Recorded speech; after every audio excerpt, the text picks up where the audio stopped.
First ಅದು interpret ಮಾಡಿದ್ರು. ಇದು ಗ್ರಾಮೀಣ ಭಾರತ ಅಂತ, ಪಟ್ಟಣ ಭಾರತ ಅಲ್ಲ, ಗ್ರಾಮೀಣ ಭಾರತ. ಗ್ರಾಮೀಣ ಭಾರತ ಅಂದರೆ ನಮ್ಮ ಮೂಲ ಸಾಂಸ್ಕೃತಿಕವಾದಂಥ ಒಂದು ನೆಲೆಯ ನೆನಪುಗಳನ್ನು ನಿರಂತರವಾಗಿ ಇರ್ತಕ್ಕಂಥ ಒಂದು ಭಾಳ ದೊಡ್ಡ ಸಂಸ್ಕೃತಿ. ಯಾಕೆ ಅಂದರೆ ಅದು ಭಾಳ ಮುಖ್ಯ. ಯಾಕಂದರೆ ಮನುಷ್ಯ ಬಡವರು ಸತ್ತರೆ ಸುಡಲಿಕ್ಕೆ ಸೌದಿಲ್ಲೋ ಪದಗಳು ಎಷ್ಟು ಚೆನ್ನಾಗಿದೆ ಅಲ್ಲ, ಆಡ್ತೀರಾ? ನಾನು ಒಂದೊಂದೇ ಲೈನ್ ಆಡ್ತೀನಿ. ಬಡವರು ಸತ್ತರೆ ಸುಡಲಿಕ್ಕೆ ಸೌದಿಲ್ಲೋ, ಒಡಲ ಬೆಂಕೀಲಿ ಹೆಣಬೆಂದೋ, ಒಡಲ ಬೆಂಕೀಲಿ ಹೆಣಬೆಂದೋ ದೇವರೇ, ಬಡವರಿಗೆ ಸಾವ ಕೊಡಬ್ಯಾಡ, ಬಡವರಿಗೆ ಸಾವ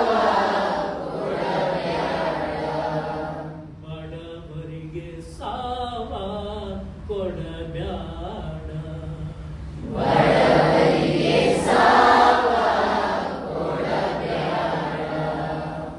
ಒಡಲ ಬೆಂಕಿಲಿ ಯಾವುದೋ ಹಳ್ಳಿಯಿಂದ ಡೊಳ್ಳು ಹೊತ್ಕೊಂಡು ಬಂದವನಿಗೆ ವಾಪಸ್ಸು ಹಳ್ಳಿಗೆ ಹೋಗ್ಬೇಕಾದ್ರೆ ಅವ್ನು ಬಂದು ಹೋದಂಥ ಖರ್ಚು ಮಾತ್ರ ಅವನಿಗೆ ದಕ್ಕಿರುತ್ತೆ ಹೊರತು ಮಾರನೇ ದಿವಸ ಜೀವನ ಮಾಡೋದಕ್ಕೆ ಅವನ ಹತ್ರ ಹಣ ಇರ್ತಿಲ್ಲ. ಬಹಳ ಖುಷಿಯಿಂದ ಬಂದಿರ್ತಾನೆ ಅವನ ಹಳ್ಳಿಯಿಂದ ಪಟ್ಟಣಕ್ಕೆ, ಆದರೆ ವಾಪಸ್ ಹೋಗ್ಬೇಕಾದ್ರೆ ಅವನ ಹತ್ರ ಏನೂ ಹಣ ಇಲ್ಲ. ಇದು ಈ ರೀತಿಯಾದಂಥ ಆರ್ಥಿಕ ಶೋಷಣೆಗಳಿಗೆ ಸಹಿತ ಬಹಳ ದೊಡ್ಡ ಮಟ್ಟದಲ್ಲಿ ಸಿಕ್ಕಾಕೊಂಡಿರೋದು ಅಂತ ಹೇಳಿದ್ರೆ ಜನ. ನಾನು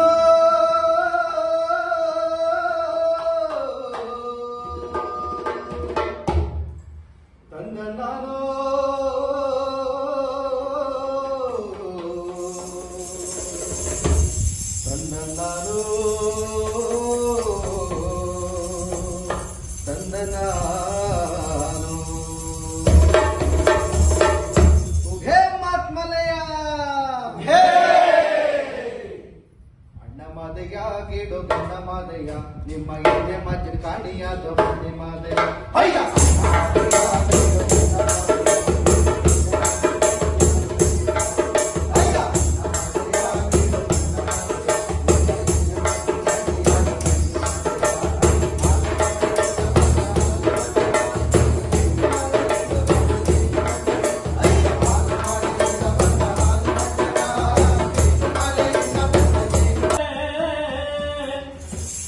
ಅಂತ್ಯವಿಲ್ಲದ ಕೆರೆಯ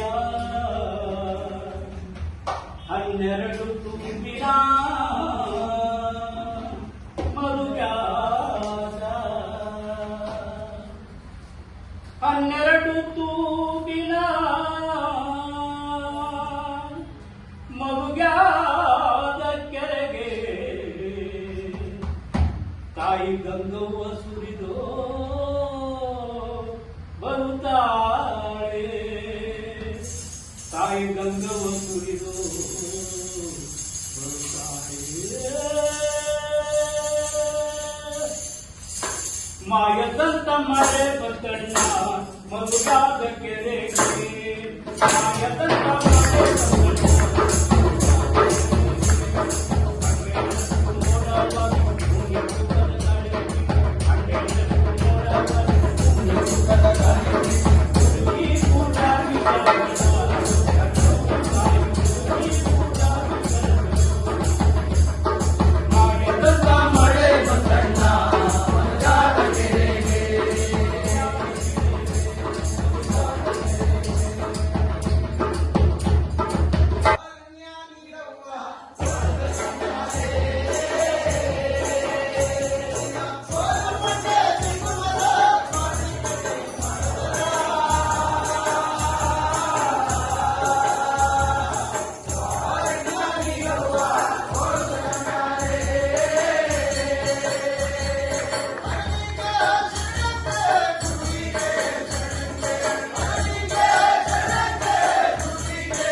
ಸೇವಾ ಟ್ರಸ್ಟಿಗೆ ಬಂದು ಕಲಿತಿರೋದು ನಿಮ್ಮ ಈ ವರ್ಷದಿಂದ ನಿಮ್ಮ ವ್ಯಕ್ತಿತ್ವದಲ್ಲಿ ಸ್ವಲ್ಪ ಡಿಫ್ರೆಂಟ್ ಆಗಿ ಕಾಣಿಸ್ತಿದೆ.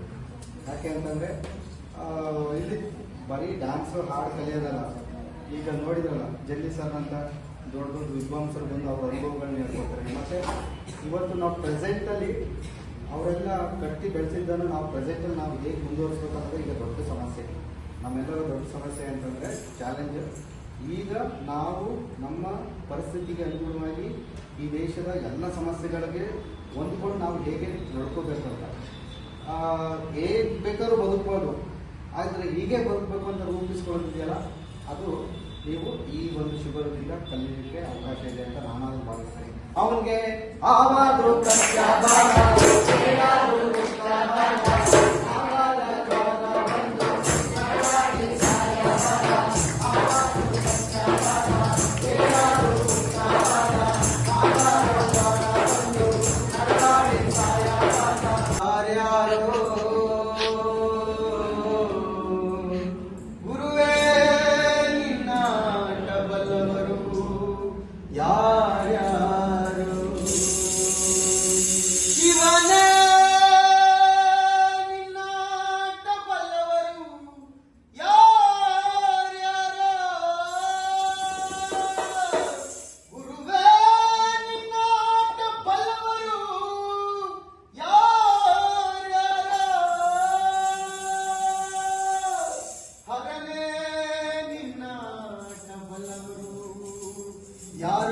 ಯಾರೋ